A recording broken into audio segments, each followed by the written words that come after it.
ارمغان حجاز یہ فارسی کا کلام ہے جس کو اردو میں منظوم ترجمہ عبدالعلیم صدیقی نے کیا ہے۔ زو ہے راہی جو طلبگار نہ ہو ساما کا، پند یاراں کی بھی جس کو نہ ہو کوئی پرواہ، کھول اس کے نفس گرم سے سینہ اپنا، اس کی ایک آہ سے مر جائے غم 100 سالہ۔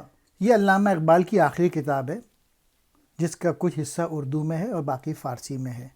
یہ انہوں نے اپنی زندگی کے آخری ایام میں لکھی تھی، مگر ان کے انتقال کے بعد نومبر 1938 میں شائع ہوئی۔ علامہ اقبال حضور حق یعنی خدا کی بارگاہ میں کہہ رہے ہیں، وہ مسافر خوش قسمت یا کامیاب ہے جو کوئی دنیاوی سامان نہیں رکھتا، پند کہتے ہیں نصیحت کو، اور اس کا دل جو ہے وہ دوستوں کی نصیحت کم مانتا ہے، قبول نہیں کرتا ہی، یعنی مسافر یا عاشق۔ دوسرے شعر میں علامہ اقبال اپنے متعلق کہہ رہے ہیں کہ ایسا راہی جو ہے اس کی پرسوز آہ سے سینے کو کھول، یعنی اس کی پوئٹری سمجھ، اور اس کی ایک آہ سے 100 سال کا غم مر جاتا ہے، ختم ہو جاتا ہے غم۔